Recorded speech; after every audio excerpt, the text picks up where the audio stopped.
Hi friends, അസ്സാമു അലൈക്കും. Welcome back to our channel. അപ്പോൾ ഇന്ന് വളരെ ഹെൽത്തി ആയിട്ടുള്ള പാഷൻ ഫ്രൂട്ട് വെച്ചിട്ട് നമുക്ക് ഒരു പച്ചടി ഉണ്ടാക്കിയെടുക്കാം. ഓണം സ്പെഷ്യൽ പച്ചടിയാണ്. പിന്നെ ഇത് ഉണ്ടാക്കിയെടുക്കാൻ വളരെ ഈസിയാണ്, പിന്നെ കഴിക്കാനും നല്ല ടേസ്റ്റ് തന്നെയാണ്.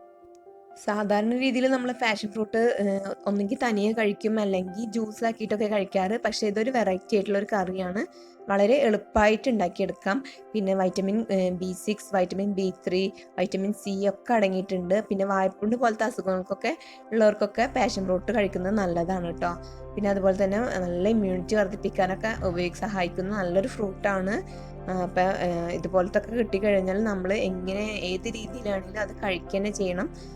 അപ്പോൾ അതുപോലെ തന്നെ ഇതിൽ ഒരുപാട് അയൺ അടങ്ങിയിട്ടുണ്ട്. നമുക്ക് ഹീമോഗ്ലോബിൻ വർദ്ധിപ്പിക്കാൻ സഹായിക്കുന്നുണ്ട്. അതുപോലെ തന്നെ തൈറോയിഡിൻ്റെ പ്രശ്നങ്ങളുള്ളവർക്കൊക്കെ ഇത് കഴിക്കുന്നത് വളരെ നല്ലതാണ്. പിന്നെ ഇതിൻ്റെ ഇല നമ്മൾ ഷുഗറുള്ള ആൾക്കാരൊക്കെ ഇതിൻ്റെ ഇല തിളപ്പിച്ച് വെള്ളം കുടിക്കുന്നതൊക്കെ വളരെ നല്ലതാണ് കേട്ടോ.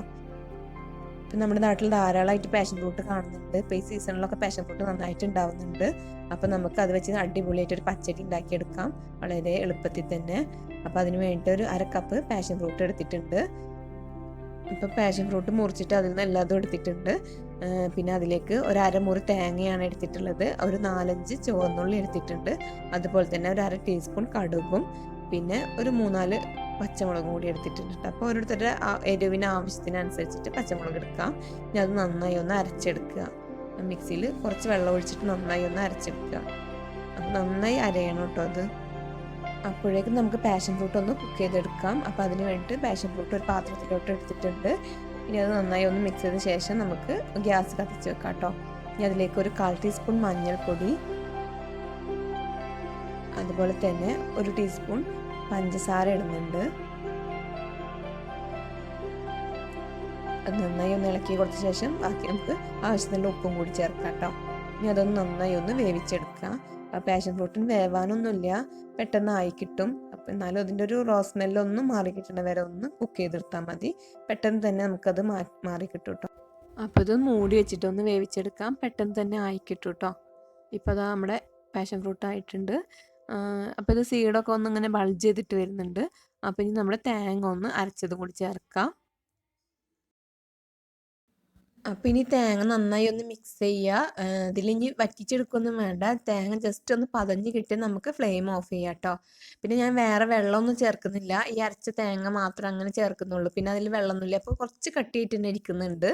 ഒരുപാട് കറി നീട്ടിയിട്ടില്ല കേട്ടോ. പിന്നെ എത്ര മധുരമുള്ള പാഷൻ ഫ്രൂട്ട് ആണെങ്കിലും ചെറുതായിട്ടൊരു പുളി ഉണ്ടായിരിക്കും. എന്നാലും ഞാനിവിടെ 2 ടീസ്പൂൺ തൈര് ഒഴിക്കുന്നുണ്ട്. അപ്പോൾ അത് ഇഷ്ടമല്ലാത്തവർക്ക്, പുളി കൂടുതലായിട്ട് ഇഷ്ടമല്ലാത്തവർക്ക് സ്കിപ്പ് ചെയ്യാം കേട്ടോ.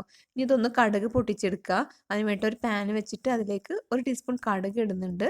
അതുപോലെ തന്നെ വറ്റൽമുളകും കൂടി ഇട്ടിട്ട് നന്നായി ഒന്ന് പൊട്ടിച്ചെടുക്കുക.